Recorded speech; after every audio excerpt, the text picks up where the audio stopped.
ಎಲ್ಲರಿಗೂ ಶರಣು ಶರಣಾರ್ಥಿಗಳು. ಬಸವ ಸಮಿತಿ ಪ್ರಸ್ತುತಪಡಿಸುತ್ತಿರುವ ವಿಶೇಷ ಕಾರ್ಯಕ್ರಮ ಶರಣಶ್ರುತಿಗೆ ನಿಮ್ಮೆಲ್ಲರಿಗೂ ಪ್ರೀತಿಯ ಸ್ವಾಗತ.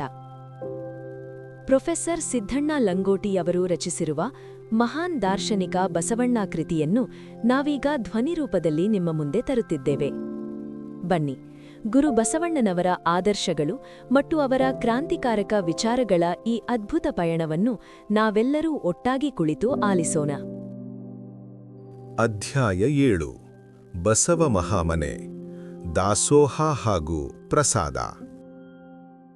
ಬಸವಣ್ಣನವರು ಕಲ್ಯಾಣ ರಾಜಧಾನಿಗೆ ಬಂದು ಪ್ರಧಾನಮಂತ್ರಿಯಾಗಿ 9 ವರ್ಷಗಳಲ್ಲಿ ಇಡೀ ಭಾರತದಲ್ಲಿ ಮನೆ ಮಾತಾದರು. ಬಿಜ್ಜಳ ರಾಜನೂ ಕೂಡ ಬಸವಣ್ಣನವರ ಈ ಮಹಾಕಾರ್ಯಗಳಿಗೆ ಸಹಕಾರ ನೀಡುತ್ತಾ ಬಂದುದರಿಂದ ಆತನ ಕೀರ್ತಿಯೂ ಕೂಡ ಹೊರರಾಜ್ಯಗಳಿಗೂ ಹಬ್ಬತೊಡಗಿತು. ನಾಡಿನ ಎಲ್ಲೆಡೆಯಿಂದ, ಅಂದರೆ ಎಲ್ಲ ಪ್ರಾಂತ ಮತ್ತು ಮಂಡಲಗಳಿಂದ ಬಸವಣ್ಣನವರ ಹತ್ತಿರ ವಿಚಾರ ವಿನಿಮಯಗಳಿಗೆ ಹಾಗೂ ಅನುಭವಗಳ ಚಿಂತನ ಮಂಥನಗಳಿಗೆ ಶರಣ ಜೀವಿಗಳು ಬರತೊಡಗಿದರು.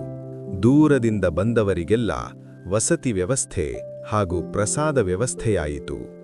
ಬಸವಣ್ಣನವರ ಮನೆ ಮಹಾಮನೆಯಾಗಿ ತದನಂತರ ಬಸವ ಮಹಾಮನೆಯಾಗಿ ಮಾರ್ಪಟ್ಟಿತು.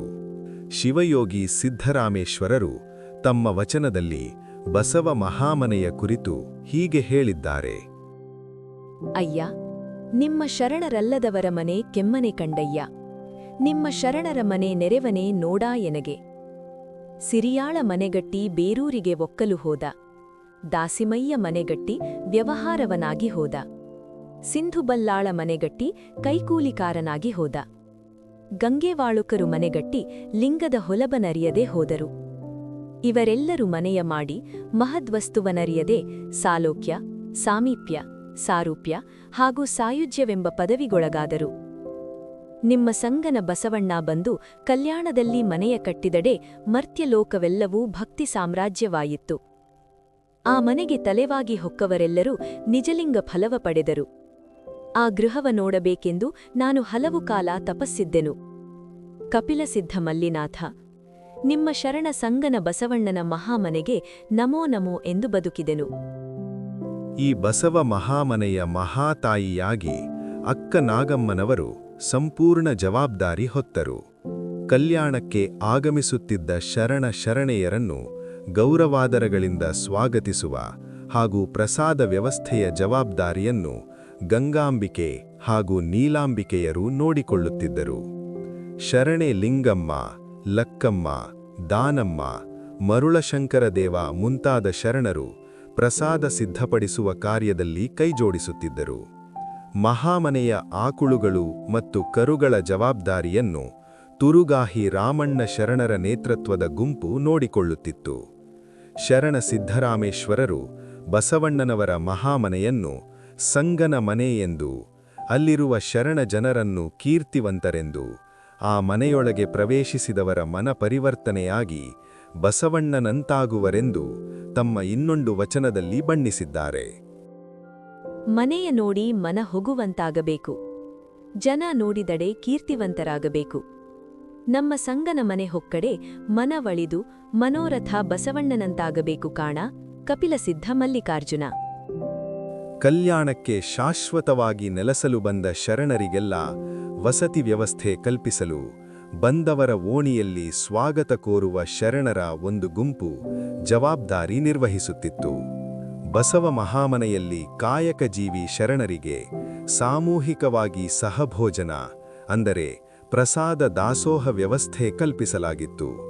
ಅಕ್ಕನಾಗಮ್ಮ, ಗಂಗಾಂಬಿಕೆ ಹಾಗೂ ನೀಲಾಂಬಿಕೆಯರೊಂದಿಗೆ ವಿದ್ಯಾರ್ಜನೆ ಮುಗಿಸಿ ಕಪ್ಪಡಿ ಸಂಗಮದಿಂದ ಯುವಕ ಚೆನ್ನಬಸವಣ್ಣನು ಆಗಮಿಸಿದ್ದರಿಂದ ಎಲ್ಲರಿಗೂ ಅವಿಶ್ರಾಂತವಾಗಿ ಕೆಲಸ ಕಾರ್ಯ ಮತ್ತು ಆದರೋಪಚಾರ ಜವಾಬ್ದಾರಿ ಹೆಚ್ಚಿತು. ಬಸವಣ್ಣನವರ ಮನದಲ್ಲಿ ಅನುಭವ ಮಂಟಪ ಎಂಬ ವಿನೂತನ ಸಂಸ್ಥೆ ನಿರ್ಮಾಣದ ಯೋಜನೆ ಮೂಡತೊಡಗಿತು. ಅಧ್ಯಾಯ 5. ಅನುಭವ ಮಂಟಪ ಸ್ಥಾಪನೆ ಮತ್ತು ಸಾಧನಗಳು. ಕ್ರಿಸ್ತಶಕ 1140. ಬಸವಣ್ಣನವರು ಕಲ್ಯಾಣಕ್ಕೆ ಬಂದು ಈಗಾಗಲೇ 9 ವರ್ಷಗಳು ಸಂದಿದ್ದವು. ಪ್ರಧಾನಮಂತ್ರಿಯಾಗಿ ರಾಜ್ಯದ ಆಡಳಿತದಲ್ಲಿ ಬದಲಾವಣೆ, ಪ್ರಜೆಗಳಲ್ಲಿ ಆತ್ಮವಿಶ್ವಾಸ, ಸ್ವಾವಲಂಬನೆ ಹಾಗೂ ನೆಮ್ಮದಿ ತುಂಬುತ್ತಲೇ ಇತ್ತ ಪ್ರತಿದಿನ ಸಂಜೆ ತಮ್ಮ ಮಹಾಮನೆಯಲ್ಲಿ ಕಾಯಕಜೀವಿ ಶರಣ ಶರಣೆಯರ ಅನುಭಾವಗೋಷ್ಠಿ ನಡೆಸುತ್ತಿದ್ದರು. ಶರಣರ ಸಂಖ್ಯೆ ಹೆಚ್ಚಾದಂತೆ ಒಂದು ಸ್ವತಂತ್ರವಾದ ಹಾಗೂ ವಿಶಾಲವಾದ ಸ್ಥಳದಲ್ಲಿ ಅನುಭಾವಗೋಷ್ಠಿ ನಡೆಸುವ ಅವಶ್ಯಕತೆ ಉಂಟಾಯಿತು. ತ್ರಿಪುರಾಂತಕ ಕೆರೆಯ ಆಚೆಯ ದಡದಲ್ಲಿರುವ ವಿಶಾಲವಾದ ಗುಡ್ಡದ ಸ್ಥಳವನ್ನು ಆಯ್ಕೆ ಮಾಡಿದರು. ಅಲ್ಲಿ ಶರಣ ಶರಣೆಯರ ಸಾಧನೆಗಾಗಿ ಗುಹೆಗಳೂ ಇದ್ದವು. ಅಲ್ಲಿ ವಿಶಾಲವಾದ ಮಂಟಪದ ನಿರ್ಮಾಣವಾಯಿತು. ಶರಣ ಶರಣೆಯರ ಅನುಭವ ಚಿಂತನ ಮಂಥನ ನಡೆಸುವ ಈ ಸಂಸ್ಥೆಗೆ ಅನುಭವ ಮಂಟಪ ಎಂದು ಹೆಸರು ನಿರ್ಧಾರ ಮಾಡಲಾಯಿತು. ಶರಣೆ ನೀಲಾಂಬಿಕೆಯವರು ಈ ಕುರಿತು ತಮ್ಮ ವಚನದಲ್ಲಿ ದಾಖಲಿಸಿರುವುದನ್ನು ನಾವು ಕಾಣುತ್ತೇವೆ. ಆದಿ ಆಧಾರವಿಲ್ಲವೆಂದು ಪ್ರಣವದ ಬೀಜವ ಬಿತ್ತಿ ಪಂಚಾಕ್ಷರಿಯ ಬೆಳೆಯ ಬೆಳೆದು ಪರಮಪ್ರಸಾದವನೊಂದು ರೂಪ ಮಾಡಿ ಮೆರೆದು ಭಕ್ತಿಫಲವನುಂಡಾತ ನಮ್ಮ ಬಸವಯ್ಯನು. ಚೆನ್ನಬಸವನೆಂಬ ಪ್ರಸಾದಿಯ ಪಡೆದು ಅನುಭವ ಮಂಟಪವನನು ಮಾಡಿ ಅನುಭವಮೂರ್ತಿಯಾದ ನಮ್ಮ ಬಸವಯ್ಯನು. ಅರಿವನ ಸಂಪಾದಿಸಿ ಆಚಾರವನಂಗಗೊಳಿಸಿ 770 ಅಮರಗಣಗಳ ಅನುಭವಮೂರ್ತಿಗಳ ಮಾಡಿದಾತ ನಮ್ಮ ಬಸವಯ್ಯನು. ಸಂಗಯ್ಯನಲ್ಲಿ ಸ್ವಯಲಿಂಗಿಯಾದ ನಮ್ಮ ಬಸವಯ್ಯನು. ಬಸವಣ್ಣನವರು ಅನುಭವ ಮಂಟಪ ಸ್ಥಾಪಿಸಿದ ನಂತರ ದೇಶ ವಿದೇಶಗಳವರೆಗೆ ಅನುಭವ ಮಂಟಪದ ಕೀರ್ತಿವಾರ್ತೆಯು ಚರಜಂಗಮರ ಅಂದರೆ ಧರ್ಮ ಪ್ರಸಾರಕರ ಮೂಲಕ ಹಬ್ಬತೊಡಗಿತು. ಸಮಸ್ತ ಜಂಬೂದ್ವೀಪ ಅಂದರೆ ಭಾರತದ ಉದ್ದಗಲಕ್ಕೂ ಬಸವಣ್ಣನವರ ಕ್ರಾಂತಿಕಾರಕ ವಿಚಾರಗಳು ಹಾಗೂ ತತ್ವಗಳು ಪ್ರಸಾರಗೊಳ್ಳತೊಡಗಿದ್ದರಿಂದ ಆಧ್ಯಾತ್ಮಜೀವಿಗಳು, ಯೋಗ ಸಾಧಕರು, ತತ್ವಜಿಜ್ಞಾಸುಗಳು ಮತ್ತು ಸಾತ್ವಿಕ ಭಕ್ತರು ಅನುಭವ ಮಂಟಪಕ್ಕೆ ಅಂದರೆ ಕಲ್ಯಾಣಕ್ಕೆ ಆಗಮಿಸತೊಡಗಿದರು.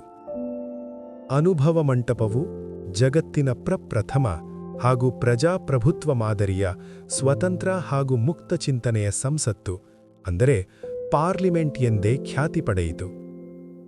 ಕ್ರಿಸ್ತಶಕ 1140ರಲ್ಲಿ ಬಸವಣ್ಣನವರಿಂದ ಸ್ಥಾಪಿಸಲ್ಪಟ್ಟ ಅನುಭವ ಮಂಟಪದಲ್ಲಿ ಅಖಂಡ 27 ವರುಷಗಳ ಕಾಲ ಅಂದರೆ 1167ರವರೆಗೂ ಹಾಗೂ ಕಲ್ಯಾಣ ಕ್ರಾಂತಿ ಜರುಗುವವರೆಗೆ ನಿರಂತರವಾಗಿ 770 ಜನ ಸದಸ್ಯರಿಂದ ಅಂದರೆ ಶರಣ ಶರಣೀಯರಿಂದ ಚಿಂತನ ಚರ್ಚೆ ನಡೆಯಿತು. ಇದು ಅಭೂತಪೂರ್ವವಾದ ಸಮಾಜೋಧಾರ್ಮಿಕ ಹಾಗೂ ಆನುಭಾವಿಕ ಕ್ರಾಂತಿಗೆ ನಾಂದಿ ಹಾಡಿತು. ಭಾಗ 1 ಅನುಭವ ಮಂಟಪದ 770 ಅಮರಗಣಗಳು. ಬಸವಣ್ಣನವರು 1131ರಲ್ಲಿ ಮಂಗಳವಾಡಿಯಿಂದ ಕಲ್ಯಾಣಕ್ಕೆ ಬರುವಾಗ ಅವರೊಂದಿಗೆ ಮಂಗಳವಾಡಿಯಲ್ಲಿ ಅನುಭಾವಗೋಷ್ಠಿಯಲ್ಲಿ ಭಾಗವಹಿಸುತ್ತಿದ್ದ ಶರಣ ಶರಣೆಯರಲ್ಲದೆ ಅನೇಕ ಭಕ್ತರೂ ಕೂಡ ಆಗಮಿಸಿ ಕಲ್ಯಾಣದಲ್ಲಿ ನೆಲೆಸಿದರು. 1131ರಿಂದ 140ರವರೆಗೆ ಅಂದರೆ 9 ವರ್ಷಗಳ ಕಾಲ ನಾಡಿನೆಲ್ಲೆಡೆಯಿಂದ ಶರಣರು ಆಗಮಿಸತೊಡಗಿದ್ದರು. ಅನುಭವ ಮಂಟಪ ಪ್ರಾರಂಭವಾದ ನಂತರವೂ ಅವರು ಆಗಮಿಸಿದರು. 1140ರಿಂದ 167ರವರೆಗೆ ಅನುಭಾವ ನಡೆಸಿದರು. ಚೆನ್ನಬಸವಣ್ಣನವರು ಅನುಭವ ಮಂಟಪದ ಸಂಚಾಲಕರಾಗಿ ಜವಾಬ್ದಾರಿಯಿಂದ ಕಾರ್ಯನಿರ್ವಹಿಸಿದರು. ಅನುಭವ ಮಂಟಪದ ಚರ್ಚೆಗಳಿಗೆ ಹಿರಿಯ ಶರಣರು ನೇತೃತ್ವ ವಹಿಸುತ್ತಿದ್ದರು. ಒಟ್ಟು 770 ಜನ ಅಮರಗಣಗಳೆನಿಸಿದ ಶರಣ ಸಂಕುಲ ಅನುಭವ ಮಂಟಪದಲ್ಲಿದ್ದರು ಎಂಬ ಉಲ್ಲೇಖಗಳು ದೊರೆಯುತ್ತವೆ. ಈ ಅನುಭವ ಮಂಟಪದಲ್ಲಿ ನಡೆಯುತ್ತಿದ್ದ ಸಂವಾದ ಮತ್ತು ಚರ್ಚೆಗಳಿಗೆ ಒಬ್ಬ ಹಿರಿಯ ಶರಣರು ಅಧ್ಯಕ್ಷತೆ ವಹಿಸುತ್ತಿದ್ದರು. ಬಸವಣ್ಣನವರು 12 ವರ್ಷ ಶೂನ್ಯ ಪೀಠ ರಚಿಸಿ ಅಧ್ಯಕ್ಷತೆಗಾಗಿ ದಾರಿ ಕಾಯ್ದರೆಂದು ಕಾವ್ಯಗಳು ಮತ್ತು ಶೂನ್ಯ ಸಂಪಾದನೆ ಗ್ರಂಥಗಳಲ್ಲಿ ಹೇಳಲಾಗಿದೆ. ಈ ಶೂನ್ಯ ಪೀಠಾಧ್ಯಕ್ಷತೆ ವಹಿಸಿದವರಲ್ಲಿ ಅಲ್ಲಮಪ್ರಭುದೇವರು, ಚೆನ್ನಬಸವಣ್ಣನವರು ಮತ್ತು ಸಿದ್ಧರಾಮೇಶ್ವರರು ಎಂದು ಉಲ್ಲೇಖವಿದೆ. ಸಕಲ ಜೀವಾತ್ಮರ ಲೇಸು ಹಾಗೂ ಮಾನವಕುಲದ ಕಲ್ಯಾಣಕ್ಕಾಗಿ ಧಾರ್ಮಿಕ, ಸಾಮಾಜಿಕ, ರಾಜಕೀಯ, ಆಧ್ಯಾತ್ಮಿಕ ವಿಚಾರಗಳ ಕುರಿತು ಮತ್ತು ಸಮಸ್ಯೆಗಳ ಕುರಿತು ಸ್ವಾನುಭಾವದ ವಚನಗಳ ಮೂಲಕ ಚರ್ಚಿಸಿ ಸ್ಪಷ್ಟ ನಿರ್ಧಾರವನ್ನು ಪ್ರಕಟಿಸುತ್ತಿದ್ದರು ಹಾಗೂ ಅಭಿವ್ಯಕ್ತಗೊಳಿಸುತ್ತಿದ್ದರು. ಅವೆಲ್ಲವೂ ಒಪ್ಪಿಗೆ ಪಡೆದು ವಚನ ರೂಪದಲ್ಲಿ ಲಿಖಿತಗೊಂಡು ಕಡತಕ್ಕೆ ಸೇರುತ್ತಿದ್ದವು ಮತ್ತು ಜಾರಿಗೆ ಬರುತ್ತಿದ್ದವು. ಭಾಗ 2. ಲಿಂಗವಂತ ಧರ್ಮದ ಉದಯ. ದೇವರು, ಧರ್ಮ ಹಾಗೂ ಧರ್ಮಾಚರಣೆಗಳು ಪ್ರತಿಯೊಬ್ಬ ಮಾನವರಿಗೂ ಸರಳವಾಗಿರಬೇಕು ಮತ್ತು ಶೋಷಣೆಯಿಂದ ಮುಕ್ತವಾಗಿರಬೇಕು. ಸರ್ವರಿಗೂ ಸಮಾನ ಅವಕಾಶ ಸಿಗುವಂತಿರಬೇಕು ಹಾಗೂ ಸ್ವಾತಂತ್ರ್ಯವಿರಬೇಕು. ಸಂಸ್ಕಾರವು ಎಲ್ಲರಿಗೂ ದೊರೆಯುವಂತಾಗಬೇಕು. ಅಲ್ಲಿ ವಿಪ್ರರು ಮೊದಲುಗೊಂಡು ಅಂತ್ಯಜರ ಕಡೆಯಾಗಿ ಆಬಾಲವೃದ್ಧರಿಗೂ ಸ್ತ್ರೀ ಮತ್ತು ಪುರುಷರೆಲ್ಲರಿಗೂ ಒಂದೇ ರೀತಿಯ ಸಮಾನತೆಯ ದೀಕ್ಷಾ ಸಂಸ್ಕಾರಗಳಿರಬೇಕೆಂಬ ಹಂಬಲವನ್ನು ಬಾಲ್ಯದಿಂದಲೂ ಹೊಂದಿದ್ದ ಬಸವಣ್ಣನವರು ಆ ಆಶಯವನ್ನು ಕಾರ್ಯರೂಪಕ್ಕೆ ತಂದರು. ಕಪ್ಪಡಿ ಸಂಗಮದ ಗುರುಕುಲದ ವಿದ್ಯಾರ್ಜನೆಯ ನಂತರ ಇಷ್ಟಲಿಂಗ ಎಂಬ ವಿನೂತನವಾದ ದೇವತತ್ವವನ್ನು ಸಂಶೋಧಿಸಿದ್ದರು ಹಾಗೂ ಅದರ ಸಾಧನೆಗೈದಿದ್ದರು. ಇಷ್ಟಲಿಂಗ ಸಂಸ್ಕಾರವನ್ನು ಅಕ್ಕನಾಗಮ್ಮ, ಚೆನ್ನಬಸವಣ್ಣ, ಗಂಗಾಂಬಿಕೆ ಮತ್ತು ನೀಲಾಂಬಿಕೆಯರಿಗೆ ಕರುಣಿಸಿದ್ದರು. ಜ್ಯೋತಿ ಮುಟ್ಟಿದ ಬತ್ತಿಗಳೆಲ್ಲ ಜ್ಯೋತಿಗಳಾಗುವಂತೆ ಗುರುಮುಟ್ಟಿ ಗುರುವಾದ ಶರಣೆಯರೆಲ್ಲ ಅಪೇಕ್ಷಿತರಿಗೆ ಇಷ್ಟಲಿಂಗ ಸಂಸ್ಕಾರ ನೀಡುತ್ತಿದ್ದರು. ಧರ್ಮಗುರು ಬಸವಣ್ಣನವರಿಂದ ಉದಯವಾದ ಇಷ್ಟಲಿಂಗಧಾರಿಗಳ ಈ ಹೊಸ ಧರ್ಮವು ಲಿಂಗವಂತ ಧರ್ಮ ಎಂಬ ಹೆಸರಿನಲ್ಲಿ ಅನುಭವ ಮಂಟಪದ 770 ಅಮರಗಣಗಳಿಂದ ಪ್ರಸಿದ್ಧಿಗೆ ಬಂದಿತು. ಬಸವಣ್ಣನವರ ಮಾರ್ಗದರ್ಶನದಲ್ಲಿ ಚೆನ್ನಬಸವಣ್ಣನವರು ಈ ಧರ್ಮಕ್ಕೆ ತಾತ್ವಿಕ, ಸೈದ್ಧಾಂತಿಕ ಮತ್ತು ದಾರ್ಶನಿಕ ತತ್ವಗಳ ಚೌಕಟ್ಟನ್ನು ಒದಗಿಸಿದರು. ಇಷ್ಟಲಿಂಗ ಸಂಸ್ಕಾರವನ್ನು ಹೊಂದಿದ ಪ್ರತಿಯೊಬ್ಬ ಭಕ್ತನು ಸಮತೆ, ಸ್ವಾತಂತ್ರ್ಯ, ಬಂಧುತ್ವ ಹಾಗೂ ಮಾನವೀಯತೆಯ ತಳಹಾದಿಯ ಮೇಲೆ ಜೀವನ ಸಾಗಿಸಬೇಕು ಎಂಬ ಉದ್ದೇಶದಿಂದ ಬಸವಣ್ಣನವರು ಕರುಣಿಸಿದ್ದ ಧರ್ಮತತ್ವಗಳನ್ನು ಚೆನ್ನಬಸವಣ್ಣನವರು ತಮ್ಮ ಸುಜ್ಞಾನದಿಂದ ಅಚ್ಚುಕಟ್ಟಾಗಿ ವ್ಯವಸ್ಥೆಗೊಳಿಸಿದರು. ಇವತ್ತಿನ ಸಂಚಿಕೆಗೆ ಇಲ್ಲಿಗೆ ಮಂಗಳ ಹಾಡೋಣ.